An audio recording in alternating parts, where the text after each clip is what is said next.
the comparison of our trauma is one of the things that derails us from actually healing a lot of times.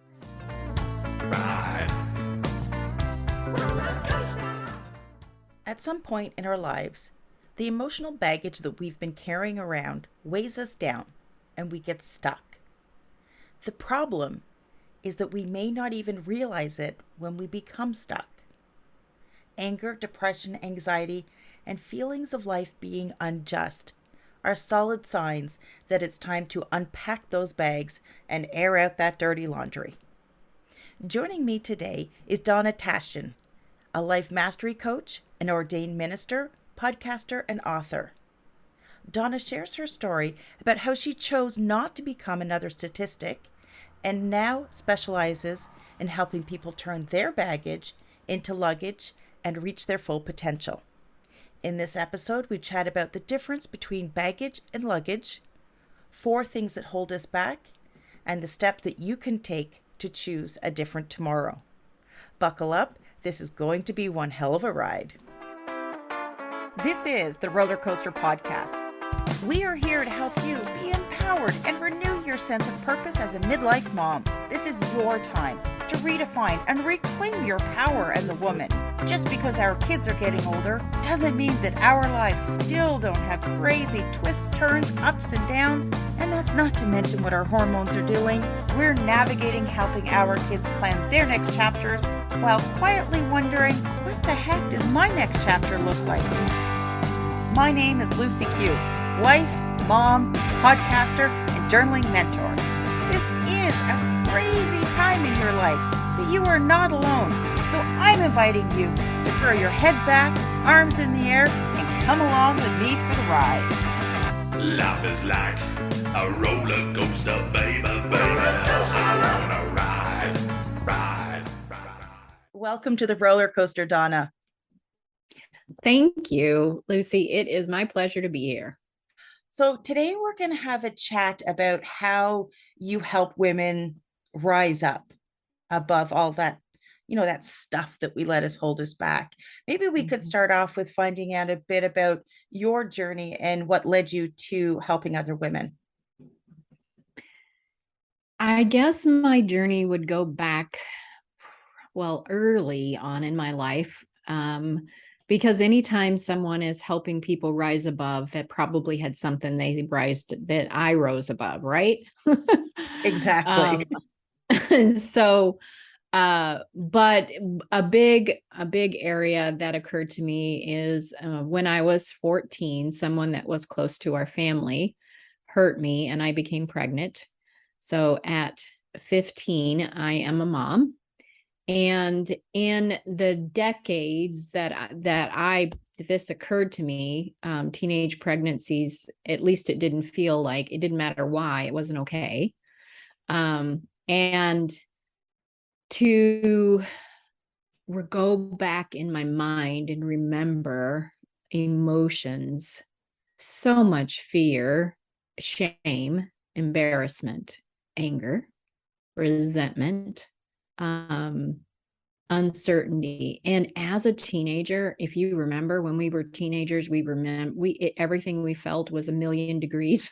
Well, being a teenager is hard enough, just in the regular run of things. Yes. And at the age of 14, you're barely a teenager at that point in time. Yeah. Right.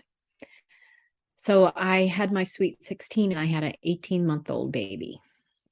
Just to give you a picture, and I turned 18, I had a 3-year-old. So that, how did I do it?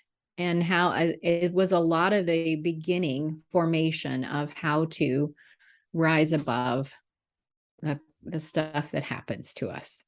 And how that influenced how those insecurities, there was abandonment and a whole lot of stuff, how all of that affects us as we move into marriage and relationships and parenting and all of the things, because those kind of things continue to affect us. And as I became older in marriage and my kids, and I have 3 children now, who are adults. But I always found myself helping women. They would be going, I can't believe I'm telling you this. And I would find myself in places of leadership where I was mentoring people and doing those kind of things. So in my nonprofit, my first nonprofit that I founded, I was doing a lot of mentoring and helping people through different things. So it is something that I've done for a very long time. It's an interesting question to say, how did I do it? It just always happened. But I did just you, always like, found myself. if we could just go back to those early years as being a young mom, did you have any support? Like, did you have anybody help you rise above? Um, Not really. Not much. I lived with my parents until I was 18. Well, I think I was 17 when I moved out, right around that time. So, but I lived with them. But when I became pregnant, I had to start paying rent. And I had to start making money. I had to start being responsible for my own life and my child. So there was a lot of dealing with how also my emotions for how my parents handled things, at least the way that it affected me. I know they did the best that they could, but even that, it's how. So but no, the only thing that I had was I did have a strong faith as a young girl. And that was my main thing that held me through. But there were people that were sporadically through my life that you notice those things where they said just the right thing at the right time and gave the right kind of support. But ongoing, there wasn't. Just me. Yeah. And that's the thing, is I find, some women that I speak to, they do have that guiding force that helps them through whatever trauma and pain that they're dealing with. And then there's another whole segment of us that either don't have that support, or we don't know how to go and find that support. Yeah. And that's where, certainly for myself, is where you just have to dig down into, I don't even know what, and Yes. just, figure it out. And I think, one of the problems in figuring it out for yourself is that you have a tendency to push down a lot of feelings and start projecting an image of I'm fine, because you have to Yes. be, just to get through the Yes. day. Right. But then you realize, you sort of get to a point where you realize I'm not fine. Yes. And when you're in the middle of it, you have no choice but to be fine, and you have to survive. You have to. It wasn't just me that I had to get through it. I had a child to take care of. Just a little. When I was working full time. I was taking one college class a night at night because that was all I could maintain, and taking care of a child. And there were times where the money didn't match the expenses. So I went to see if I could get food stamps, if I could get some assistance with food. I'm a single mom. I made $1 too much to qualify. Ugh. If I had quit all of that, all of it would have been paid for. So to me, the system's broken in those kind of places. It's like, because if someone is trying and doing all that they can do, but they need a little. So there were times that I barely ate and my daughter did, because it's just something would break. You know how life is. It's like Yeah, something it happened. always happens. My rent was $135 a month Wow. when I started. I still remember because I'm like, I don't know how I'm going to make this. Yeah. I mean, Oh, in today's, what we're dealing with today, that yes. seems like nothing. But I mean, back Yes, then, I mean, you were essentially a child with a child. I was. So that Yes. $135 a month may as well have been thousands of dollars a month. Yeah. Now, And it would be equating that today. yeah. Now, did you hit that point where you all of a sudden said, no, I'm not fine? Oh, I had moments of those all along the way. Yes. Where where I would begin to process things. But a lot of it happened after I was married.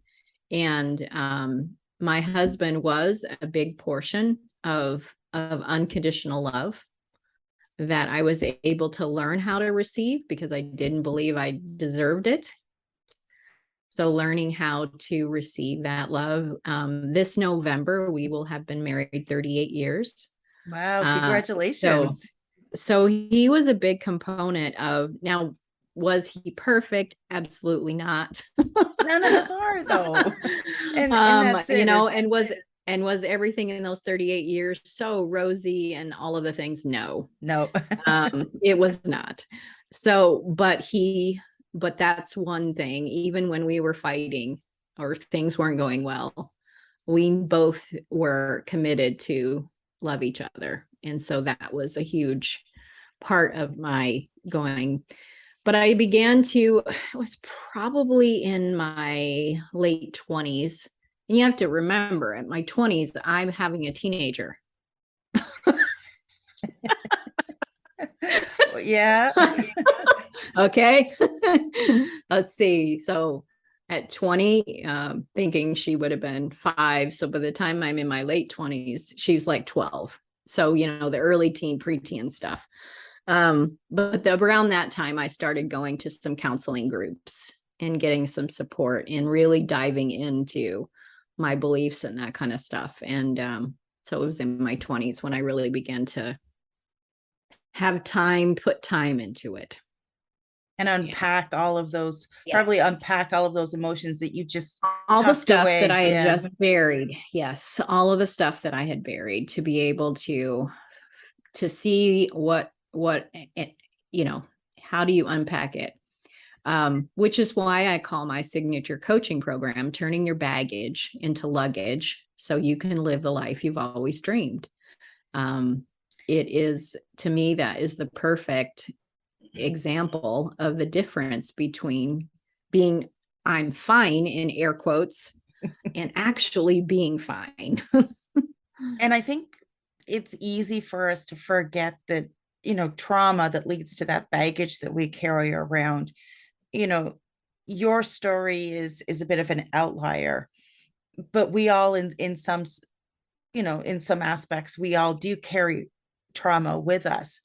And we forget to realize that you have to unpack those bags and air out that dirty laundry so that you can move forward with your life. And, for myself, it came to, looking back so that you can move forward. Yeah. So like in your process of all of that, what are some of the lessons learned? What are some of the things that you realize that catches people, that makes us stumble and holds us back? I want to comment on what you said first. Absolutely. And then I'll answer that question. The comparison of our trauma is one of the things that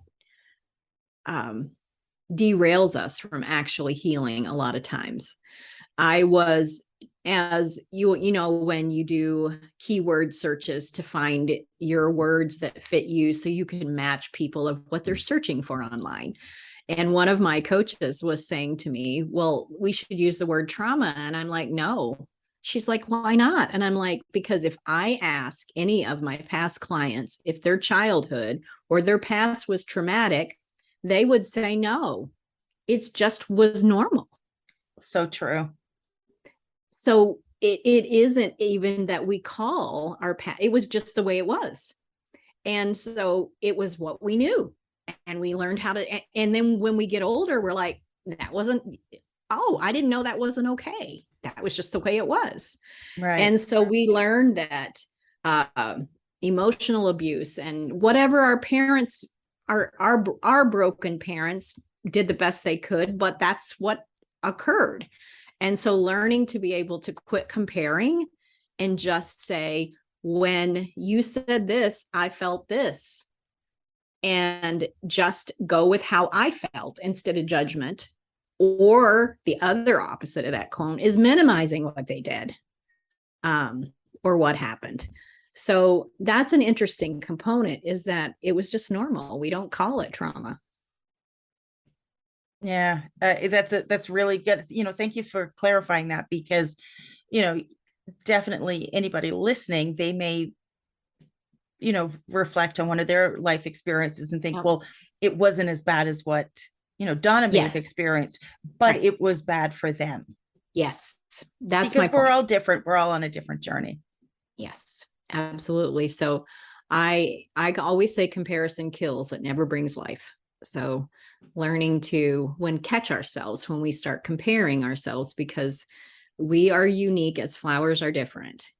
Um, and learning to be able to realize that. Okay, so how did I do it? What are some things that I learned?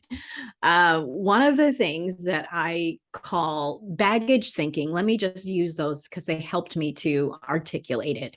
Baggage thinking is, this isn't fair. This isn't right. This isn't just. Being angry, resentful, afraid, anxious, depressed, all of those things.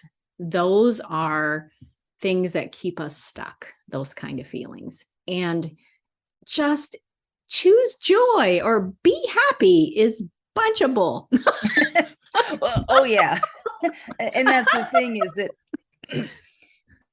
just pretending to be happy is a different aspect of I'm fine, Yes, it because is. you're still not And honoring what you're feeling. yeah.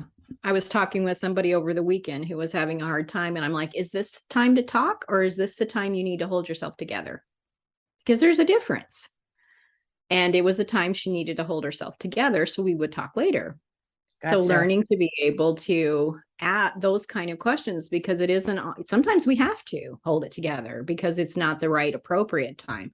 But knowing that there's going to be a time is the key, that where I will unpack this and I will go deeper and what's really going on the inside of me.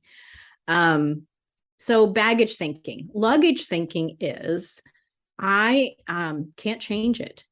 For me, if I'm going to tell my story, this happened to me. It's part of me. It's not going to go away, but I am going to use this to grow and to become the best me I can be. And to do that, I have 4 things that I did that I suggest. One is looking for the gift in the adversity. When you are in the middle of it, that is not, you're like, yeah, right. There is nothing good about this at all. But when you begin to say, what could be a gift out of this? What is something I could learn or grow? That question in itself shifts your perspective. It shifts your perspective. I use the visualization of looking at my feet, like I'm looking down, I'm sad, I'm all of that, or I'm looking up going, where's my gift, as if in anticipation that there's going to be something good coming out of this.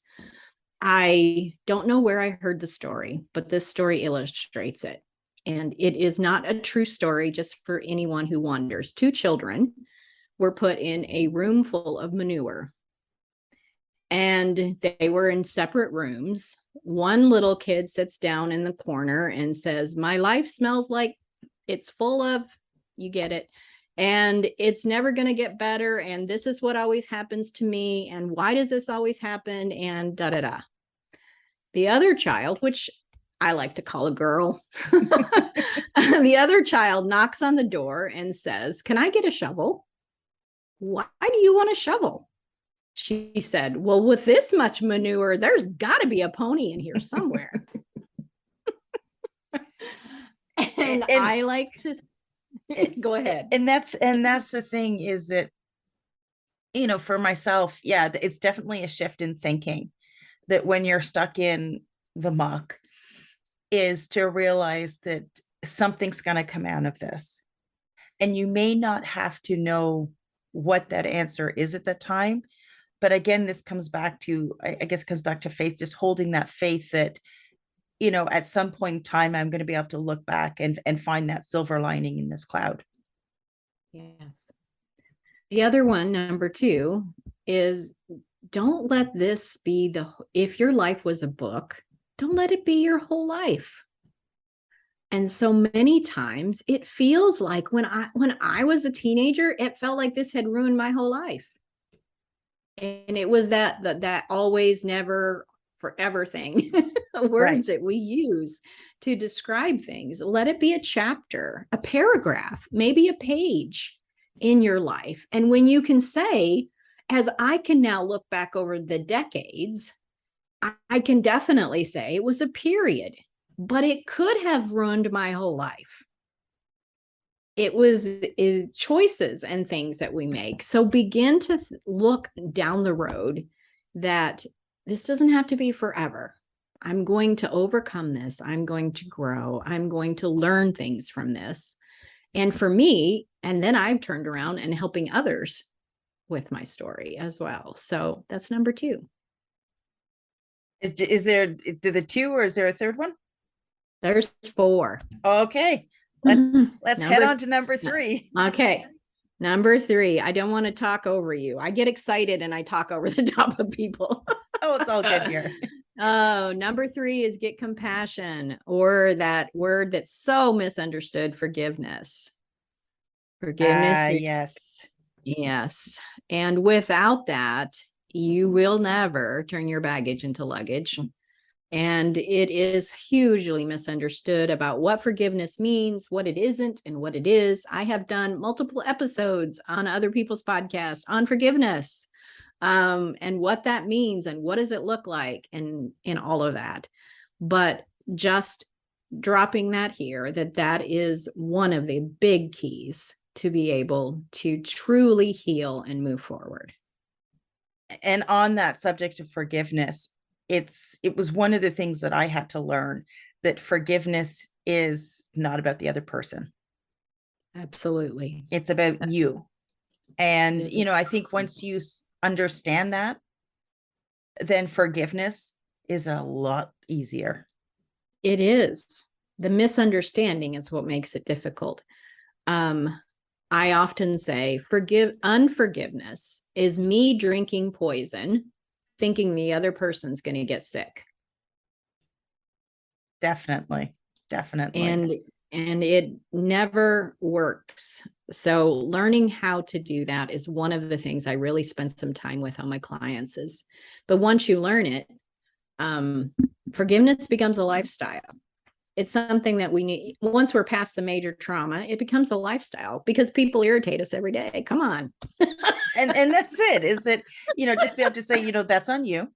That's not on me. What was the saying we used to say when we were kids about rubber and glue and sticks to you? It's that type of thing. Yeah. You have to be that rubber ball and just let it bounce off, because if you're sucking that in, if you're absorbing all of that negative energy, all you're doing is bringing yourself down. Right. The other person's going about their business, not even knowing that they've upset you, annoyed you, or what have you, or hurt you. They don't know any different, but you're the one carrying around that ugly luggage. Yes. And number 4 is get support and get help, which was one of the questions you asked me. The other thing that I had was books. I was an avid reader. So, but today the resources, this was, guys, before internet. Okay, this was before cell phones. I'm dating myself, but and really it wasn't that long ago. No. And as soon as you said books, it's funny. I still to this day prefer a book. Yeah. Even over, using my iPad to read.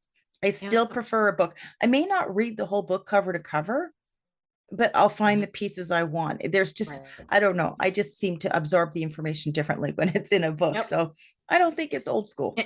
And being able to touch it, it feels differently when you're talking about the book, but get support and get help somewhere.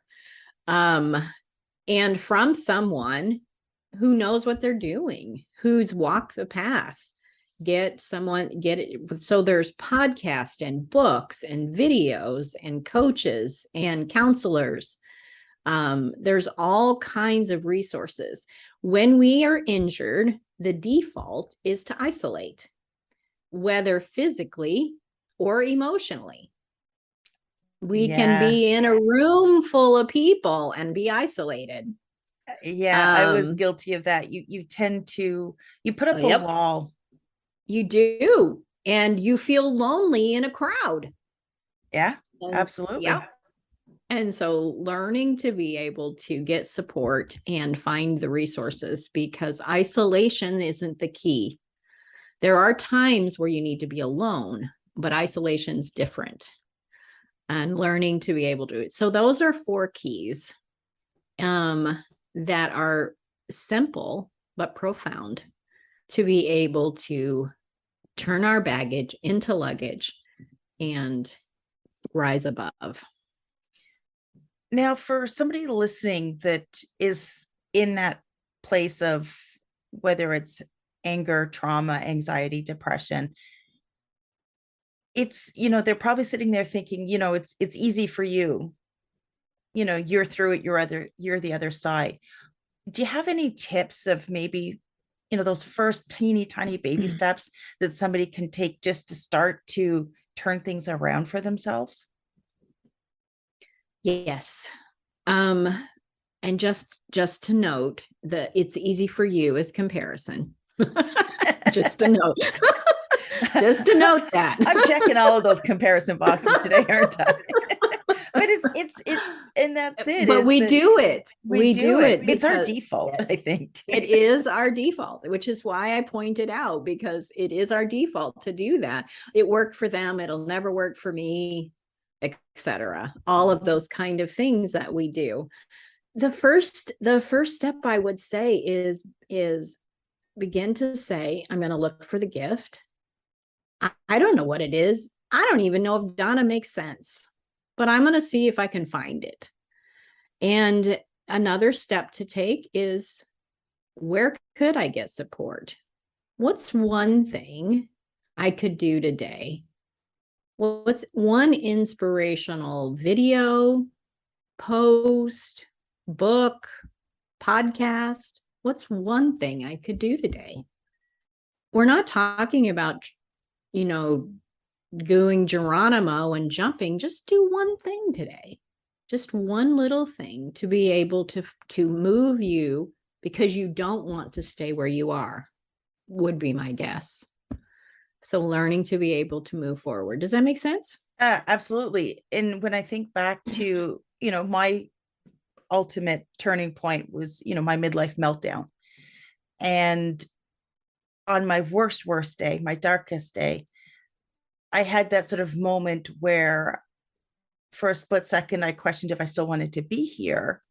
Right. But then I was quickly able to switch into, okay, wait a second, that's not going to solve any problems. If I don't want to be this person, then who do I want to be? Right. And just giving myself permission to think of something different. Yes. And then I did exactly what you did, where I just started adding to my day, just little things. What can I do? A teeny tiny thing just to step in the right direction. At the time, if you would have told me that I would have to listen to, thousands of hours of videos, read dozens of books, and do all of these things, I would have said, hell no, you're crazy. Yes. But, that was 5 years ago. Those Yeah. 5 years were going to pass anyways. So Right. I could either let them pass being stuck and depressed, or I could do exactly what you said and just do something different every day. One little thing to help myself. And 5 years later, here I am. One of the big things, and you said it, I'm just going to say it a little bit different, is who do I not want to be? Mm-hmm. I don't want to be the one who gives up and maybe ends her own life. I don't want to be the one who's weak. I don't want to be the one who becomes a statistic for me, teenage pregnancy and what that could look like for education, et cetera, in life. I don't want to be that person. So who do I want to be instead? And I want to be a strong woman. I want to be someone who doesn't give up. And man, I know that in your life and mine, there were both moments where We might have given up for a little while. I'm going to bed. I'm just giving up. Yeah. And who do you want to be instead? And just thinking that through of who I don't want to be and who would I like to be instead? And what's one thing I could do to move me in the direction of who I want to be, is a good way to think through that process. But you're right. When someone starts a journey and they go, how long is this going to take? As long as it takes. And that feels like a very long, a long journey. If you've ever ridden in a car with a kid that says, are we there yet? Are we there yet? Are we there? Oh, yet? yes. That becomes a really long ride. But if we just, and then you change it and do games with them or something to make it a fun trip, it changes the whole ride. And it was the same distance. And so it's the choice of those 5 years passed, they could have passed differently than they did. But those little choices, I had someone, I was telling my story of where I am today and all of the things. And they said, with all of genuineness, Donna, you're a walking miracle. And, I thanked them. But as I turned away and I'm like, this miracle was one choice after another choice after another choice. Yes. And that was what the miracle was, is that every day or those moments I wanted to give up, I would make a different choice. And your life can radically change by those little bitty choices. Did I do everything right? Absolutely not. But I didn't have to. It was the continually making of who I wanted to become instead of what people had said about me. Well, that's definitely some words of wisdom as we wrap up, Donna. Now, where is the best place that people can connect with you? My website's the easiest. All of the resources and information about me is easily found there. And it is the letter I, vibrantliving.com. Perfect. Well, to connect with Donna, make sure you check out the show notes. I will have all of the links in there. And Donna, thank you so much for joining me today. My pleasure. Thanks for listening to this episode of the Roller Coaster Podcast. Want to chat or share your ideas about today's show? Pop me an email at hello@therollercoasterpodcast.com. Don't forget to connect with me on Facebook and Instagram at The Roller Coaster Podcast. Our theme song, Roller Coaster, was performed by The Lucky Setback. Audio editing by the one and only Jeff Quigley of Quigley Creator. Life is like a roller coaster, baby, baby. I wanna ride, ride, ride, ride. Life is like a roller coaster,